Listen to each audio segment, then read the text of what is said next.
Kamusta na po kayo and welcome back to the adventure of Wave 100. So it's another day and meron tayo ditong Yamaha V50. To be honest, hindi ako totally sure kung V50 ba to or V80. Hindi ako masyadong familiar sa mga Yamaha, pero for sure this is a 2-stroke engine and na-acquire ko to, I think mag-iisang taon na. And tagal na siyang hindi umaandar. Nung kinuha ko siya, nakatambak lang siya sa bodega. O hindi naman siya naaarawan or nauulanan. Kaya kinuha ko na lang din. For today's video, susubukan ko siyang paandarin. As you can see, medyo maraming trabahong dapat gawin dito. Pero good thing naman is hindi naman stack up yung makina. Ayan. So, first things first, check muna natin kung merong spark sa spark plug.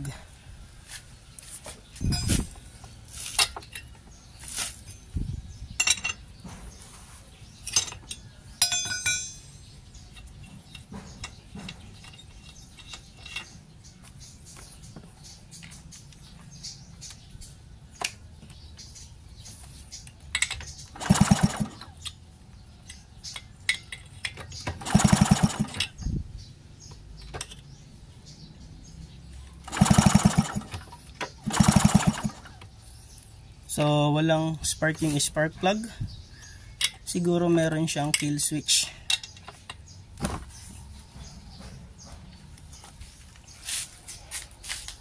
Nung kinuha ko to, wala na yung susi niya or wala siyang susian sa may ignition switch.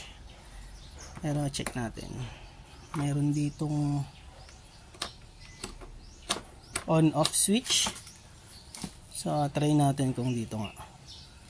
So, off natin. I think ito yung on, ito yung off. So, kanina naka-on siya eh. Try natin i-off.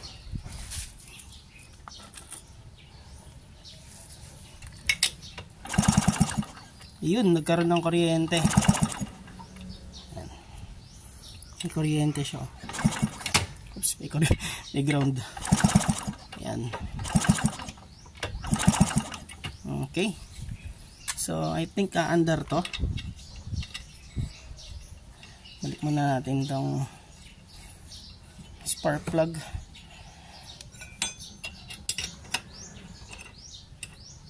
Hindi natin masyadong higpitan. Baka ma-lost thread. Okay. Yan. So, medyo matagal siyang na-stock. I'm sure kung may gasolina man to, panis na.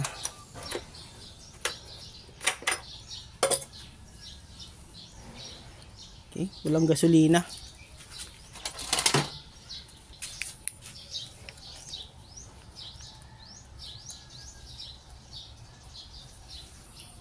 Wala siyang gasolina.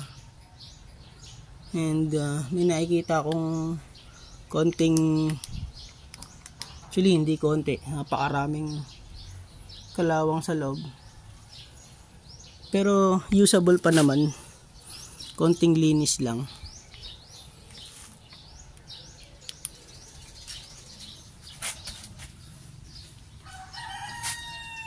Check muna natin kung may compression. Bakit pala chinek ko na kanina.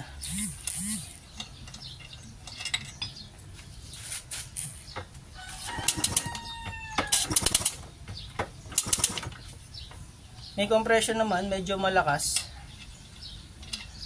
Try na lang natin kung aandar siya. Pero sa mga ganitong bagay, sa pag-check ng compression, meron talagang tamang tools. Wala pa kasi akong ganong tools, kaya daliri muna. Balik natin. So, ito yung carburetor niya, no? Maglalagay ako ng gasolina dito. Direct feed ng gasolina. Tingnan natin kung mag-i-start.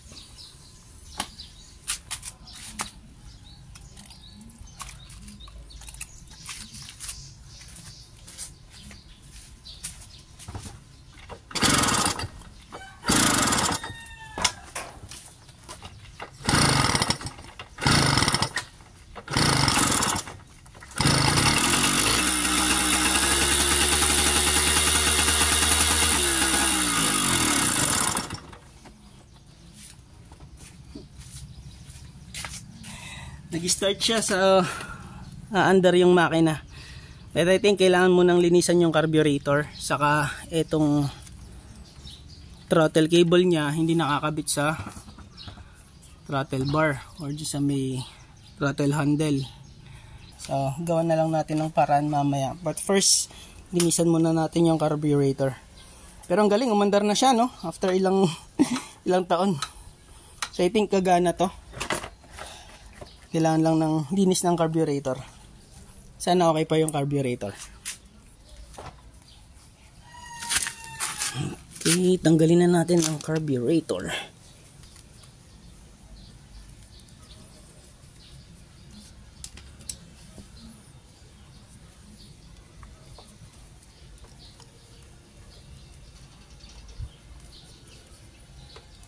Oops. Samang natanggal yung kabitan ng hose. So, maya na yan.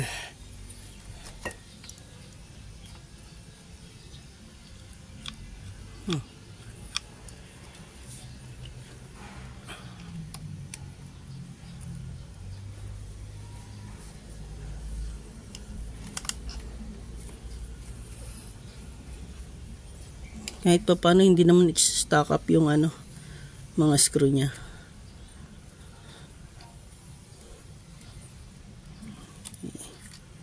There you go. Mukhang okay pa naman to. Konting punas lang. So first things first, linisan muna natin to. Baklasin na natin tong carburetor para malinisan na. Okay.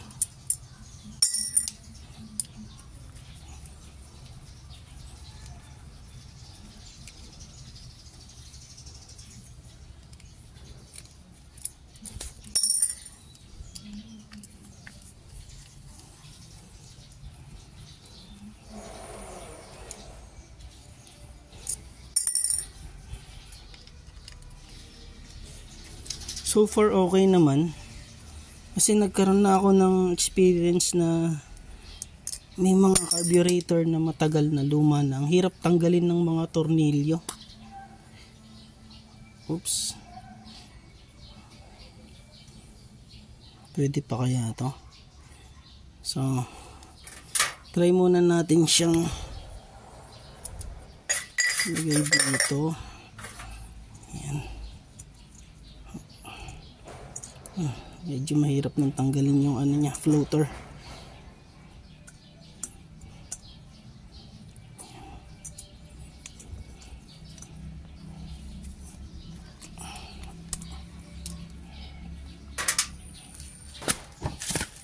Tanggalin muna natin yung gasket. Ingat lang na hindi masira. Feeling ko walang mabibiling gasket ngayon dito. Kailangan pang orderin to pag nasira.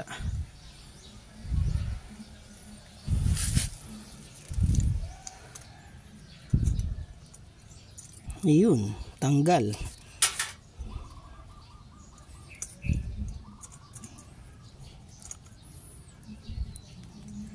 So ayokong pilitin na tanggalin to. Baka maputol kasi tong kabitan niya. So ang gagawin ko muna, lagay muna natin dito. Oops, hindi siya kasya. So hanap ako ng mas malaking garapon. And then bababad ko muna siya sa gasolina para medyo lumambot-lambot naman yung mga ibang parts na na-stock.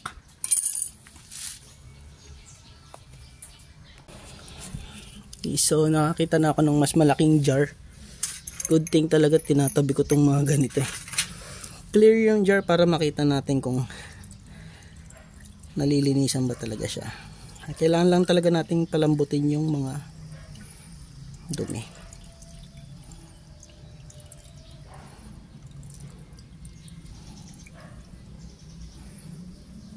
Dagdagan pa natin ng konti.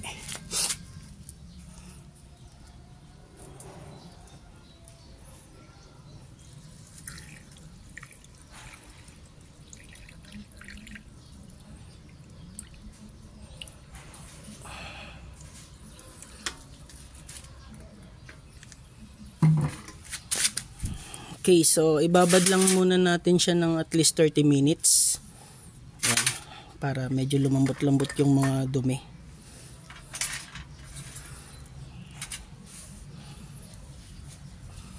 So habang nakababad to, dun muna tayo sa motor, ayusin natin yung throttle cable.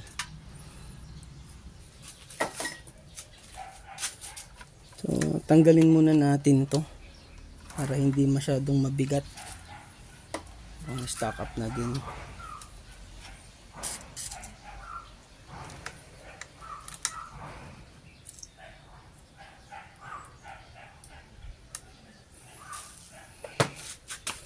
Number 13.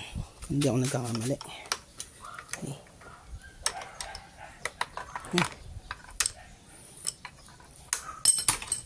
Oops.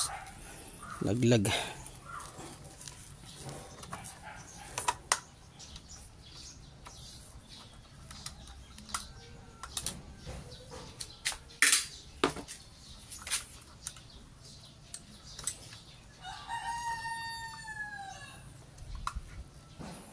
Bali tatlo yung screw nya.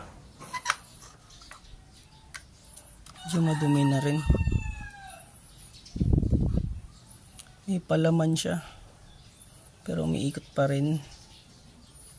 So paano ba mechanism nito? Okay, feeling ko converted na to. Hindi ako totally sure, pero hindi ako nagkakamali, dito dapat dadaan yung cable. So nilagyan nila ng parang bushing or spacer para magkasya yung mga replacement. Ito mga newer model na to eh. Kaya siguro medyo umiikot-ikot siya, no. Dapat ganyan yan.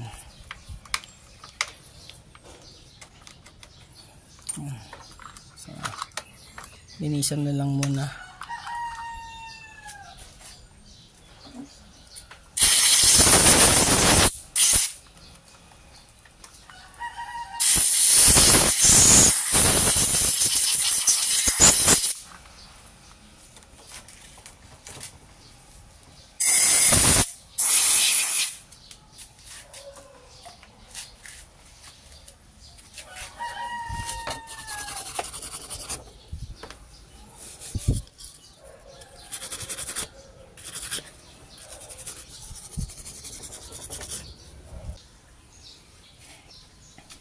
Okay na siya. So medyo natagalan akong gawin, pero ito na ang pinaka maayos na kaya kong gawin. Yung preno okay na din. So kailangan lang ng konting WD-40 siguro. Ayan. Dito rin. Ayan. Para bumabalik siya. Ayan. So meron sigurong kulang-kulang isang oras ko yatang ginagawa to. Magalaw pa rin ng konti. Pero pwede na.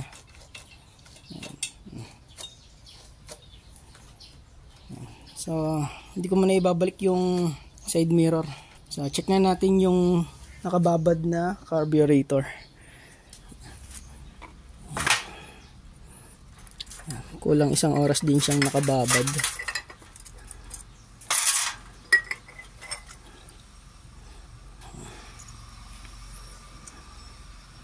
Ayaw pa rin matanggal. Pero mas okay na siya kasi may plain na yung floater niya. Saka yung valve niya sa loob. Ayan.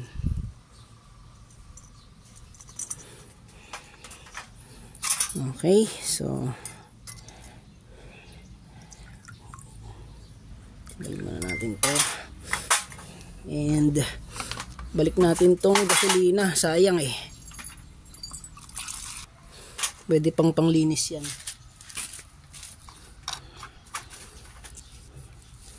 So next step is nalagyan ko ng cleaning solution, tapos lalagay natin sa ultrasonic cleaner ng at least 15 or 30 minutes para mag-loosen up yung mga matitigas na debris or parts or yung mga matitigas na dumi. Yung mga yan, no. Hindi natin siya. Oops.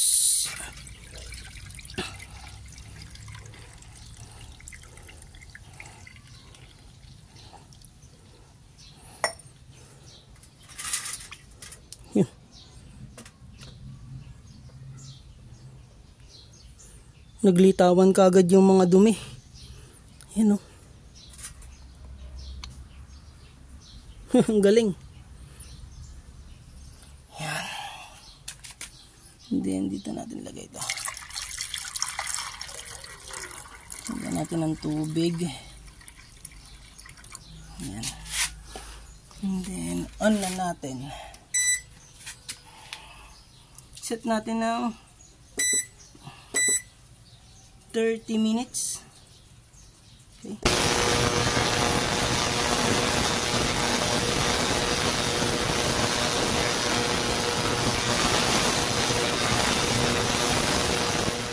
Pasensya na, medyo nagkaroon ng problema sa audio nitong video na to kasi natabunan ng high pitch sound ng ultrasonic cleaner yung sinasabi ko. So sa part na to, puro high pitch sound lang ng ultrasonic cleaner yung maririnig. Kaya idadab ko na lang muna.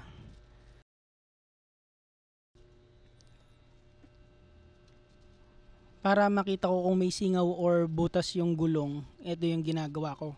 Gumagamit lang ako dito ng spray bottle na may laman na tubig at konting dishwashing liquid. So ini-spray ko yan sa pito, sa paligid ng rim, saka sa mismong gulong para makita kung may butas ba. Kapag bumula yan, ibig sabihin may butas yun. Wala naman akong nakitang problema dito sa likod. Wala naman siyang butas. So yung harap naman ang titignan ko.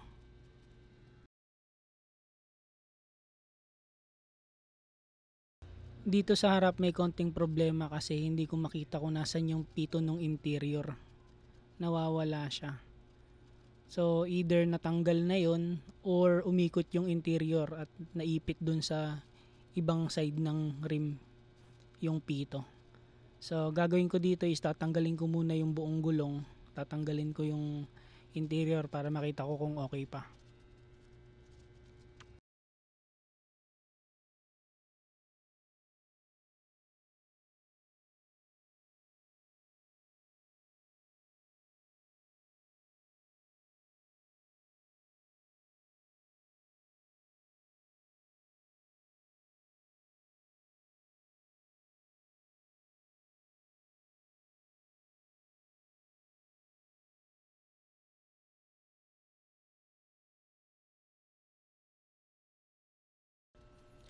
Okay pa naman yung interior niya kasi buo pa yung pito. Medyo naipit lang talaga.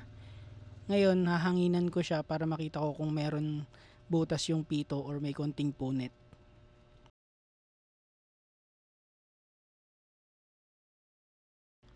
Pagkatapos kong hanginan, inisprayan ko ulit ng soapy water yung interior. And okay naman siya, wala naman ako nakitang bumula. Ibig sabihin wala tong butas. Goods na goods pa to. So upon checking, talaga palang kinalawang na yung loob niya. Yan.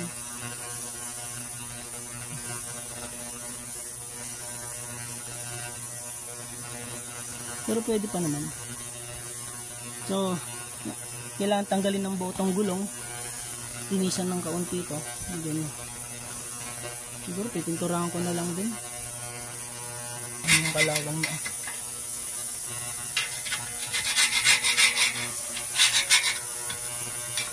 Pero usable pa naman to. Okay pa to.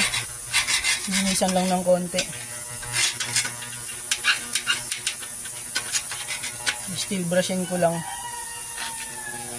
Tapos pipinturahan ko. And then lalagyan ko ng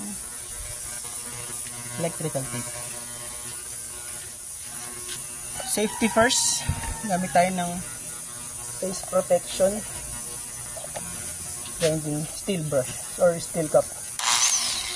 Etong grinder na to, nakakonect to sa 110 volts para hindi masyadong malakas yung rotation niya. Ayan, kasi pag masyadong malakas yung rotation niya, magliliparan yung mga steel brush or yung mga wire niya. Delikado yun. So, laging gumamit ng gloves saka face mask.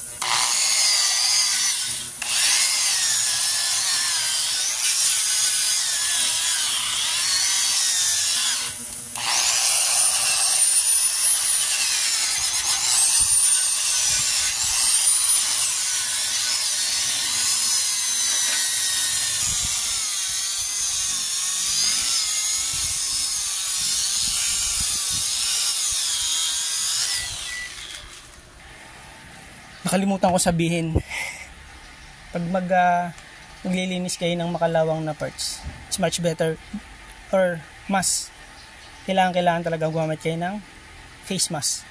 Huwag niyo akong tutularan, nakalimutan ko mag face mask. So yan, medyo okay na to.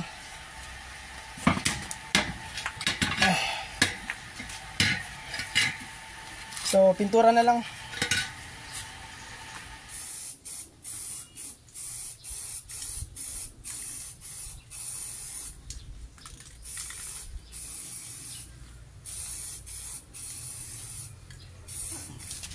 Sakto, tapos na tong carburetor natin. So lagay na natin dito. Oops.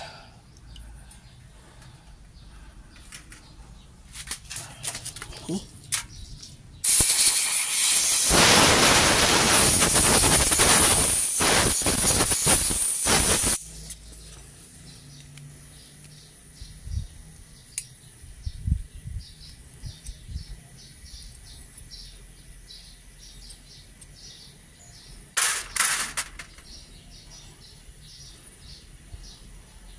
Daming dumi.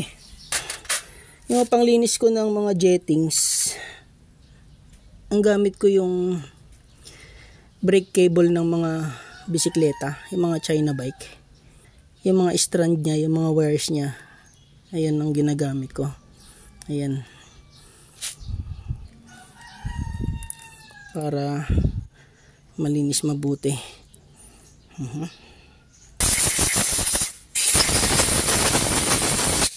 Okay, so gagawin ko na lang is assemblein to.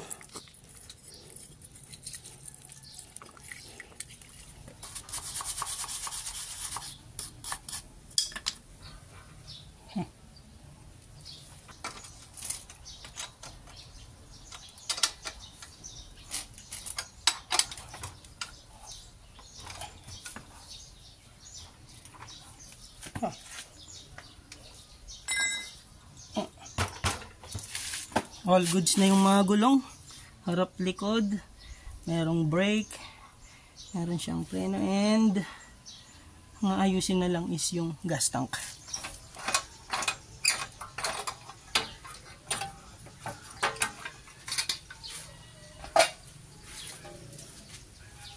Ang ganda dito, tignan nyo, bakal siya.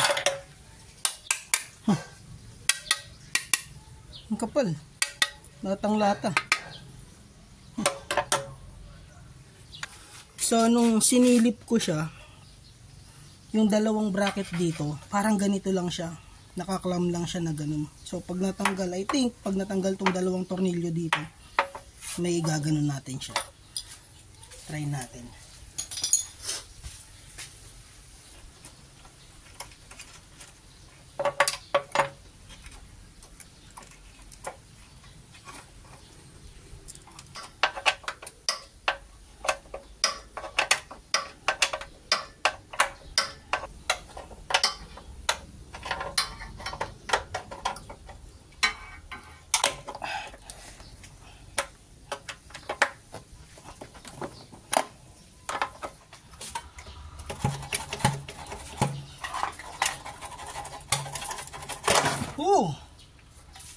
Tanggal, kasama yung hose. Easy peasy lemon squeezy. Okay. Papakita ko lang kung gaano kadumi ito Wow. It's dangerous. Yan. Dami. So, yan ang magpapabara sa carburetor kung walang fuel filter. So, linisan muna natin to. Isa sa mga discarding ginagawa ko minsan pag naglilinis ako ng mga ganitong klaseng tangke, lalagyan ko ng bato sa loob. Maliliit lang na bato, parang ganito. Ito. So 10 pieces na bato. 1, 2, 3, 4, 5, 6, 7, 8, 9, 10. 1, 2, 3, 4, 5, 6, 7, 8,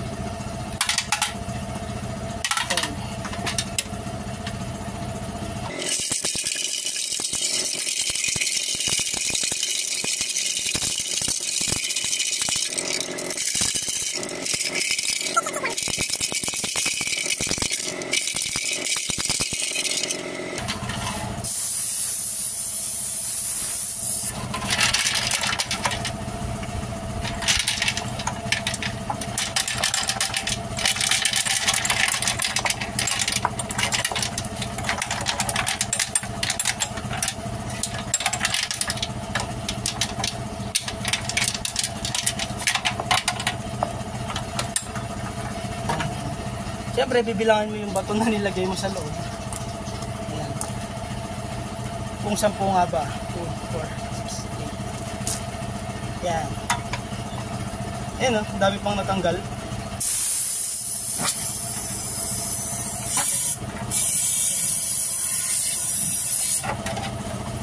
And then, repeat mo lang yung process.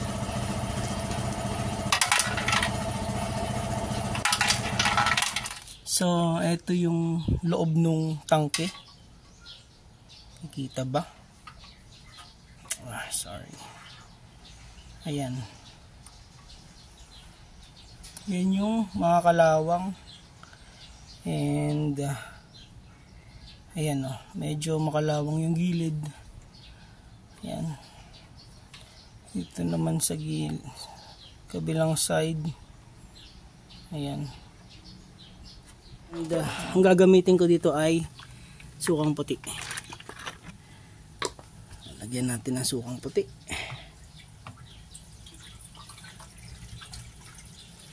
Purong sukang puti. Ito nakita ko lang din sa Facebook to, or I mean sa YouTube.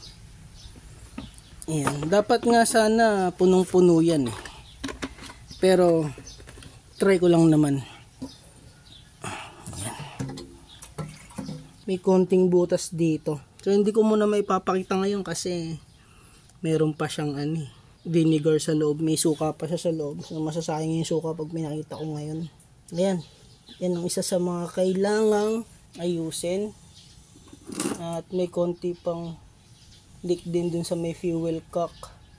So wait lang tayo ng 15 minutes. So good thing nilagyan ko siya ng suka kasi may napansin ako dito. Meron siyang butas. Ayun yung butas niya Medyo pinalaki ko na. Ayan. Kailangang hinangin to. Buti na lang nakita. Kasi pag naikabit na natin to, dyan natatagas yung gasolina. Delikado yan. Baka yan to maging sanhi ng sunog.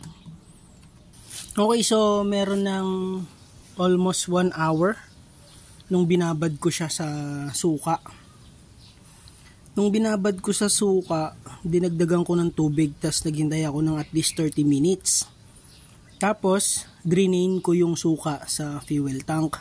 Yung sumunod kong ginawa is naglagay ako ng muriatic acid.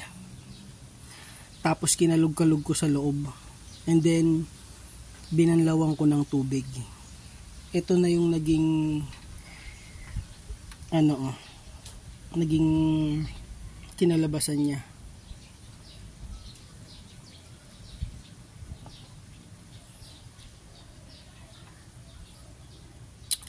Mas malinis siya kumpara kanina. Ayan konti na lang yung natirang kalawang. In some part talagang malinis. Ayan tulad nito. Yan lang talaga. Hindi natanggal lang. Kasi minadali ko Dapat siguro yung vinegar at least 1 day. 24 hours. Ayan Pero yung muriatic acid, dapat doon saglit lang talaga. Babanlawan mo lang talaga siya. Tapos na yung 5 minutes siguro. Huwag kang siguro umabot ng 5 minutes. Dapat mga 2 minutes, 3 minutes. Ayan. Hindi na ako ang maghihinang nito. Ipapahinang ko na lang para mas madali. Kasi kung ako maghihinang nito, makalat. Papahinang ko na lang siya. Okay. All goods na. Napahinang ko na. Ayan. Sunog na rin yung pintura niya. Pero walang magagawa. Ganyan talaga. Linisan na lang natin ng konti.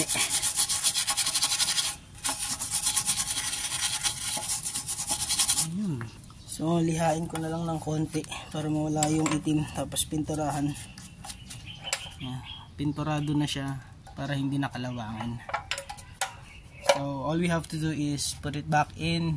Palitan natin yung mga hose. Check natin kung maayos yung fuel cap. Then try na nating paandarin. Multi-purpose soapy water.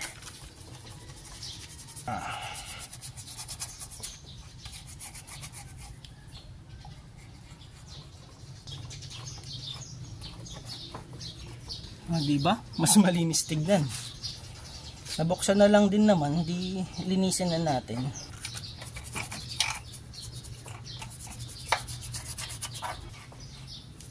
Diba? Linis na. Yung kabila naman.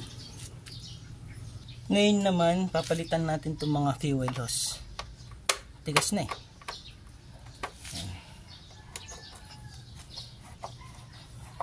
Better safe than sorry, diba? Kasi parang ganun yung nangyari kay Motodeck, yung motor niya, yung inayos nilang motor. Ang tagal hindi nagamit. Tapos nung ginamit niya na, malutong na pala yung mga fuel hose. So, doon nag-crack. Ito hindi naman nagka-crack, kaya lang sobrang tigas na. Pag may vibration, pwedeng mahugot. Then doon tatapon yung gasolina. Dalawang linya to Yung isa, papunta dito sa intake manifold. Ito yung suction, kung tawagin. Pag nagkaroon ng suction yung fuel cap, mag-open yung valve, dadaloy yung gasolina sa carburetor. Ngayon, pag pinatay mo yung engine, mawawalan ng suction, mamamatay din yung fuel line. Maiwasan yung overflow. Linisan natin. Guys, yung mga ganitong brush, napaka-useful. Ang gandang panglinis. Tapos meron siyang scraper na wood para hindi magasgas yung paint or ma-minimize yung gasgas kung i-scrape mo man. Hindi ko lang kung saan nakakabili nito, pero ito kasi nakuha ko lang sa Surplus Japan. Yung mga tools dun. Isa nga lang siya. Pag nasira yan, wala na.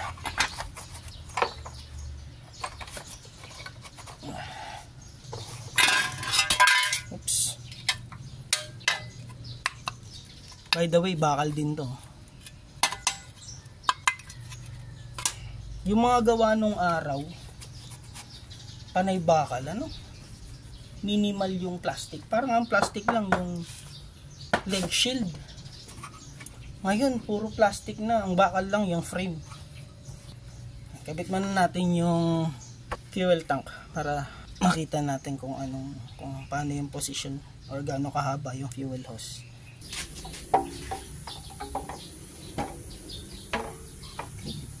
natin.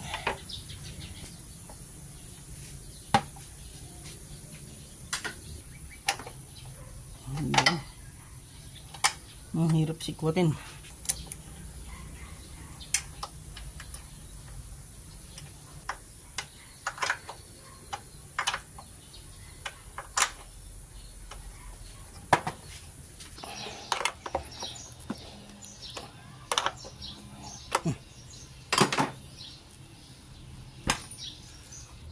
So, yung fuel hose dito.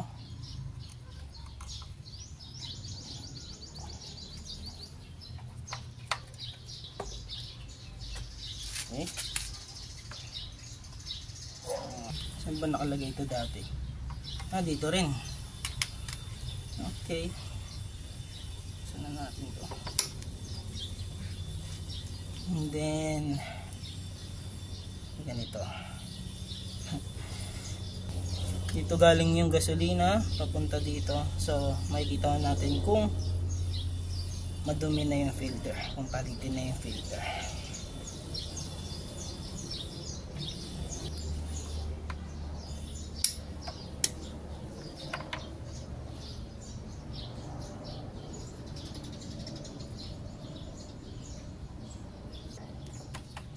Yan. And then yung suction. Yan dito. Pwede ba yan?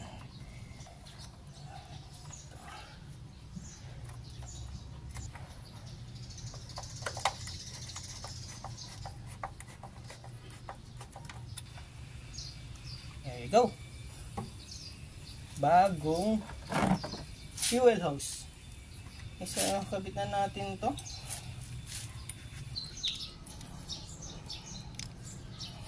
Huwag kayo magkakamaling maglagay sa ganito. Mailagay ng mali itong baso niya. Papansin niyo dalawa yung kanal niya. Isang maliit na mataba, isang payat na tagusan or diretso. Yung maliit na mataba na kanal, yan yung nakatapat dito sa idle. Yan. Diyan yan. Para every time na hinihigpitan mo, tumataas yan. Kasi may kanal dito yan eh. Yung kanal niya pa-slant. So every time na pumapasok yung screw, tumataas yan. Tumataas pa ganon. Tumataas yan pa ganon. Nagkakaroon ng space dito yung hangin. Tumataas yung idle. So ayan. Pag nagkamali kayo ng lagay dito, sipaan nyo ng motor or pag umandar yung motor, automatic magwa-wild, auto-wild. Higpitan na natin.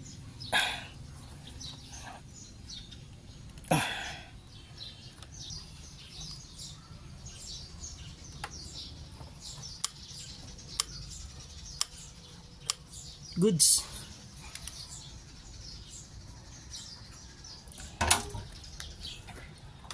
Lagyan natin ng 1 liter 1 liter tansyahan.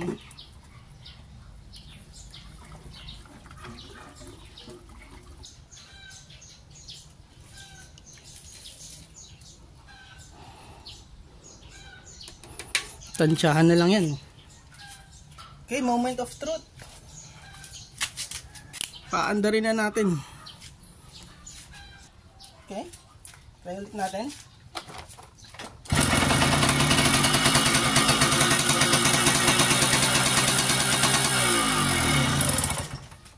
Masyadong mataas yung minor. So, check muna natin yung minor.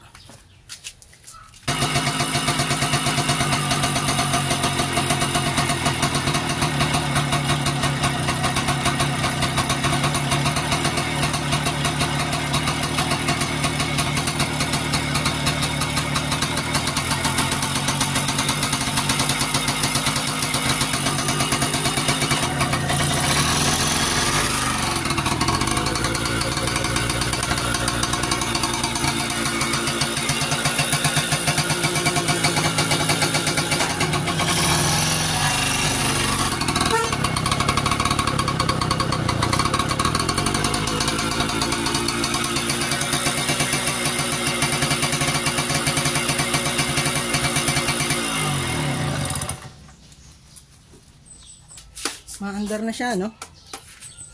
Kailangan na lang ng konting punas. Ilang taon din sigurong hindi umandar to. Mag-iisang taon sa akin. Tapos yung sa binilan ko, parang almost 5 years siguro. Hindi ko rin alam. Pero ang galing, ha?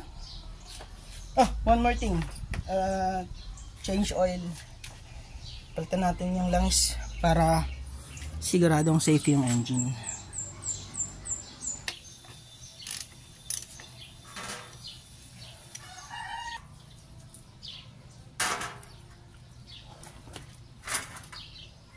Wow, kapeng barako. Sabi dito 650cc oil. 650cc ng oil lalagay natin.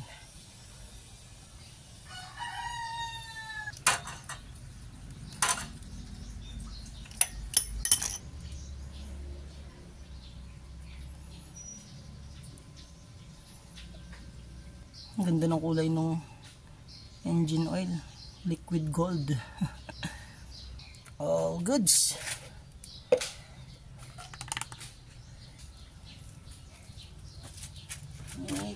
Try.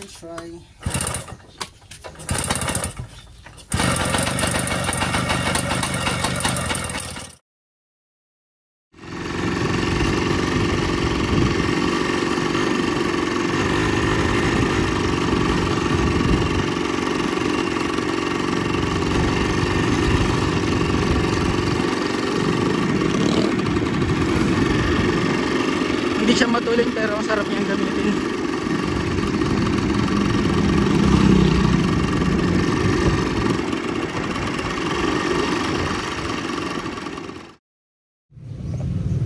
More than 2 weeks ko na siyang ginagamit. Pamalengke, pampunta dyan lang. And wala naman nagiging problema. Nilagyan ko siya ng carburetor air filter para hindi pasukin yung carburetor niya, just in case na may tumalsik na alikabok or dumi dito sa gulong. Tapos nilagyan ko siya ng tapalodo, universal na tapalodo na naka zip tie. Unsafe yan pero nagawa ko ng paraan, pansamantagal lang muna to. And then naglagay ako ng basket sa likod. Ayan, nilagyan na ng pinamili sa palengke. Okay pa naman siya, ganda. And nilagyan ko siya ng fuel hose on and off kasi yung carburetor niya nag-overflow kahit anong linis ko dun sa valve ng floater, hindi ko na siya mapatino. So nilagyan ko na lang muna nito, tapos nilagyan ko ng grasa yung chain.